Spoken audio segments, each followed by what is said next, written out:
Hey everyone, it's your favorite grain-based hunt YouTuber here, today to talk about what I believe to be one of the most underutilized and misunderstood mechanics in Hunt Showdown: explosives.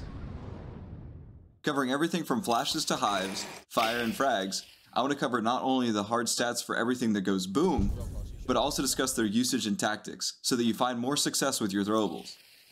Buckle up, this episode is going to be a blast.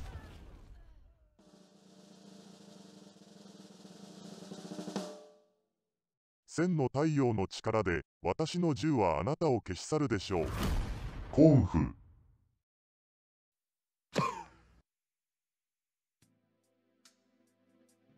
Let's begin our discussion of bomb stats with their store page numbers, though if you've watched any of my other videos, you'll know that these never tell the whole story.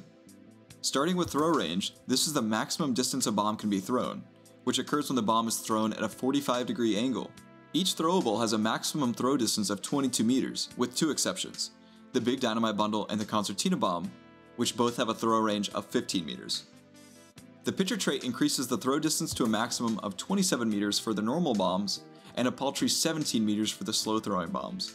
This puts Pitcher in an awkward position, where it's not needed to be effective with most bombs, and is barely helping with the two bombs that need that help the most. The bomb's trajectory is shown by this white parabola when you have a throwable in your hand. This rangefinder will turn red if you are within the bomb's effect range, and begin to retract when it is about to detonate. The fuse time on the store page, for whatever reason, is off by 1 second for every throwable.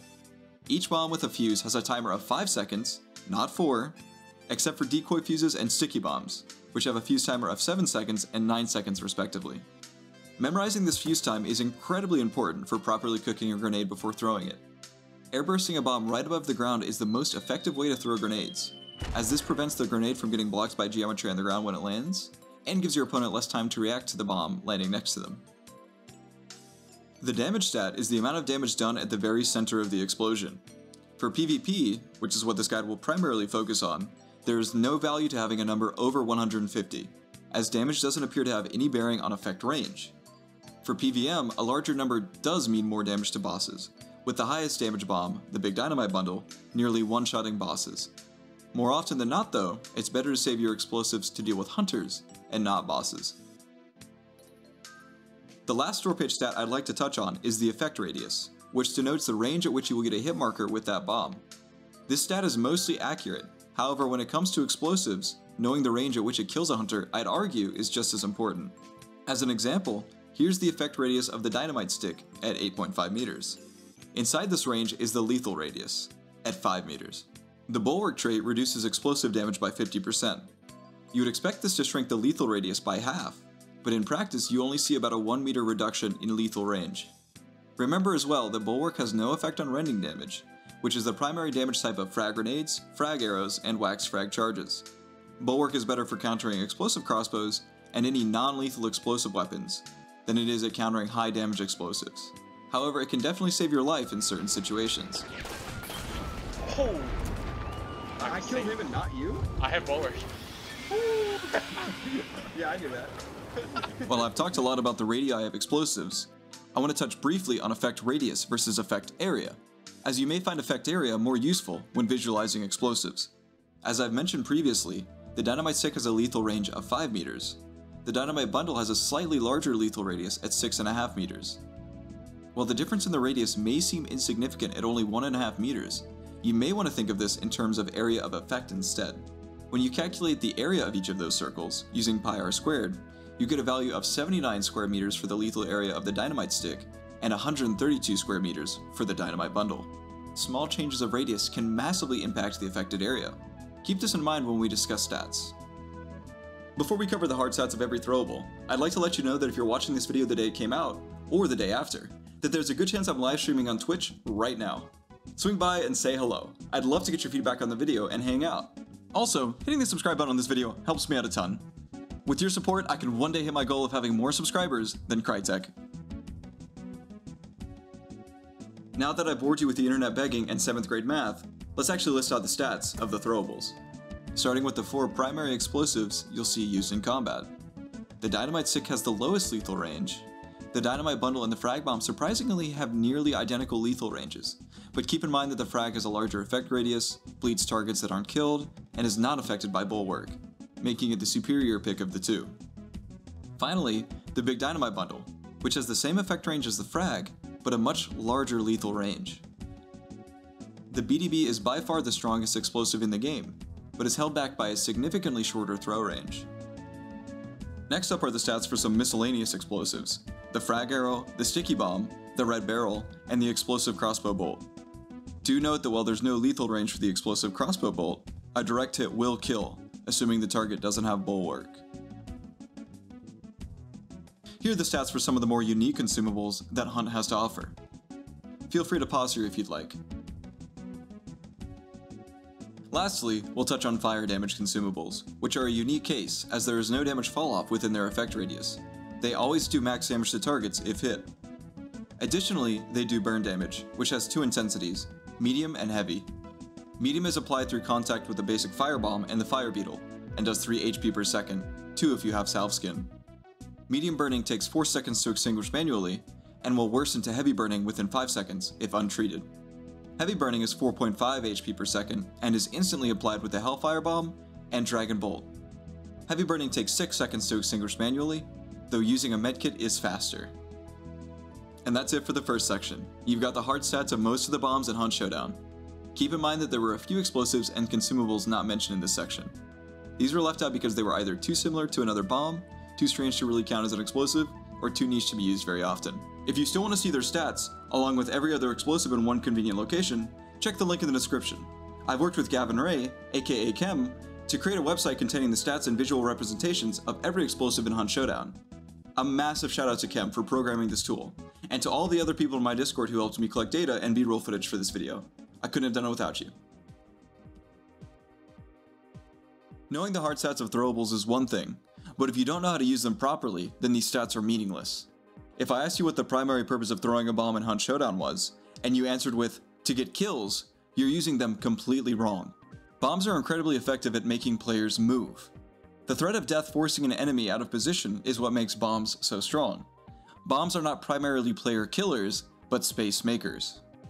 If you can force an enemy to move in a way that is disadvantageous for them, and advantageous for you, you can control the flow of a fight in your favor.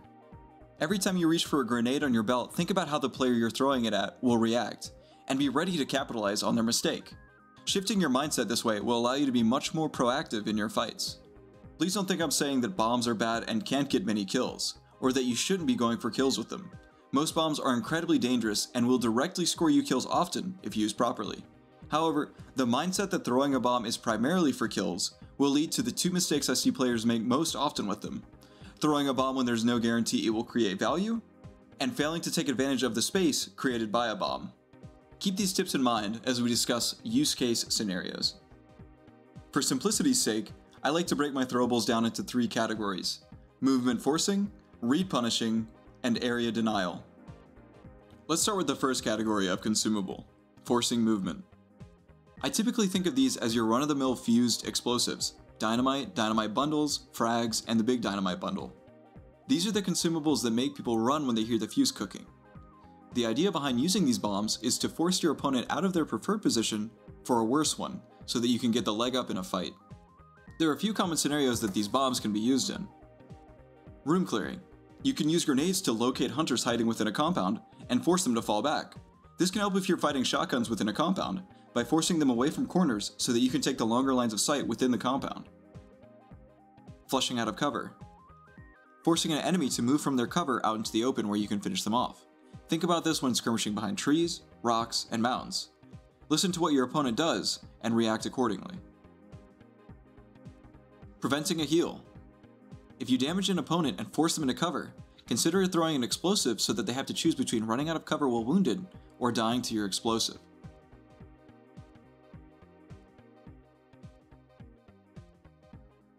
Preventing a revive. This lets you keep players away from potentially reviving a body when you can't have line of sight on them. A fun bonus is when you get to kill the guy that just got revived.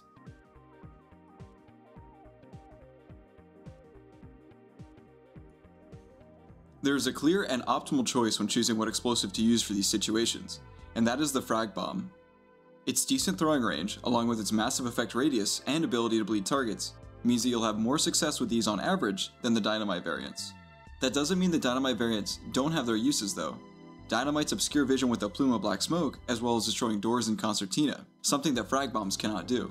Keep in mind though that dynamite bombs are countered by bulwark, whereas frags are not. Decoy fuses, sticky bombs, and chaos bombs, while much less threatening theoretically, have fuses that sound identical to their more dangerous counterparts, and can create similar results. The sticky bomb is the only one of these three that you can technically get a kill with, but its much smaller blast radius, coupled with its 9-second fuse time, means that you're much better off not trying to cook it to score a kill, but just throwing it and then playing around it. The next category of bomb I want to cover is the Read Punish bomb. These are the bombs that don't require any cooking and are nearly unreactable. Use these bombs to punish the opponent that you know the location of, but don't wish to push into directly. Think about using these on the shotgun user holding a corner, the guy that keeps peeking around the same window, or the crouch walker that isn't fooling anyone. You will rarely kill a hunter flat out when you hit them with one of these bombs, but the immense amount of pressure they apply makes it incredibly easy to follow up with your gun. Most of the explosive weapons, such as the frag arrow and explosive crossbow, fit within this category, along with the Hellfire bomb, the Hive bomb, and up until very recently, the Flash bomb. The king of this category used to be the Flash bomb, but as of its most recent nerfs, it's actually been moved to a special category of its own, the Trash. The newly added 3-second shake animation, coupled with being hard countered by the bulwark trait, means that it's now just an explosive bomb that you're forced to cook for 3 seconds. That also doesn't do any damage. I can't think of any scenario now where the flash bomb would be more effective than a simple dynamite stick. A sleeper pick, and fantastic substitute for the flash now that it's been nerfed, is the Hellfire bomb. While it has a shorter range than the flash, it has no fuse time, burns off a small chunk at any range, applies heavy burning, isn't hard countered by a trait, and obscures vision, especially indoors. I run this on nearly every loadout as a replacement for the flash, and it is surprisingly effective. If you're going through flash withdrawals with the most recent nerf, give these a try. The Hive bomb trades effect severity for effect radius. While the bugs don't apply as much pressure on player HP as the other bombs in this section, they do have a ridiculously large effect radius of 19 meters, making them incredibly useful for finding a player in an area of low visibility. Some places I like to use them are the woods, large open compounds with corners to hide in, and corn F fields. Since you don't have to be very accurate, you can throw it where you think someone is, and when the bugs spot them, they'll beeline straight towards them. Try to stay out of their line of sight until they spot a hunter, and once you hear the sound that they've spotted someone, trail the bugs to their target for the follow-up. While the Hive is easily dispatched by a couple of melee swings, they will temporarily disorient and deafen their target, which can lead to easy kill confirms. The final category, Area Denial, is much more straightforward. These include the Fire Bomb, the Poison Bomb, the Concertina Bomb, and the Choke Bomb. With the exception of the Concertina Bomb, which needs to be cleared manually, all of these bombs have an effect duration of 2 minutes. The most common use I see for Area Denial bombs is to preemptively set them up before a fight, to funnel attackers into a certain entrance. While that certainly is a strategy with them, they can also be incredibly effective mid-fight, to cut off flankers or give your team concealment to rotate through. While these bombs have the least tangible value in a fight, they can still be incredibly powerful if used creatively. Each Area Denial bomb has its own strength. Fire bombs are the best for obscuring vision, as they create a plume of black smoke. Poison grenades are often hard to see indoors and in dark areas, which can allow for easy follow-ups. Concertina bombs will usually permanently shut down an area, unless the enemy invests an explosive to clear them out. Concertina bombs can be shot through, but only by FMJ, long ammo, and nitro ammo, and even then it may stop the bullet if the wire is clumped up enough.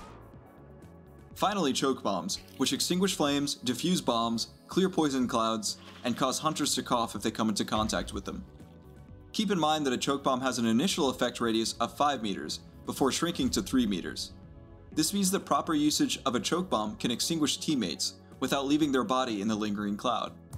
Choke bombs also have the added benefit of being a tool, not a consumable. What I've covered here in this tactics section barely scratches the surface of all of the uses for throwables, but this video is going on long enough as it is. What I hope I can encourage you to do is be more thoughtful with your throwables. Try coming up with new scenarios to use your throwables in so that you can limit test them and learn what works and what doesn't. Have a plan for every bomb that you throw, and if you die with an unused bomb, think to yourself, How could I have used one of my throwables to swing the fight in my favor? Even though you may not always get any value from your bomb, or flub up the throw entirely, you'll be learning how to be a more proactive and aggressive player in the long run.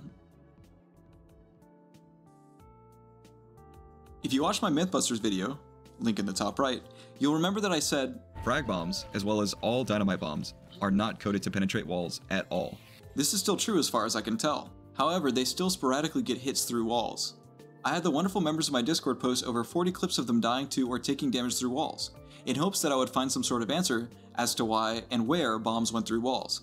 From my conversations with a couple of software developers in my Discord, it would most likely come down to gaps in the collision mesh on walls, allowing bits of the explosion to pass through. But I'm not a game developer, so I'm not going to pretend I know enough about this subject to talk on it. What I can tell you from watching all of these clips is that it seems that bombs are more easily able to slip through walls near stairs and through the floor of a 2-story house, whereas it's pretty difficult for them to go through natural cover, such as trees, rocks, or mounds. Also, both dynamite and frag bombs consistently go through doors and sliding doors, but this seems intentional. And since we're on the topic of explosive penetration, explosives do go through players, so don't try to be a hero and block for your teammates. My conclusion? For the most part, I still don't know. I couldn't find a consistent enough pattern in these submissions. There's just always a small chance that if you're sitting next to a wall with a bomb on the other side of it, you'll take damage from it. My advice? If you hear a fuse burning, get the hell away from stairs. And I guess that's it on everything bomb related. Was there something I missed? A bomb tip you'd like to share? Leave a comment down below letting me know.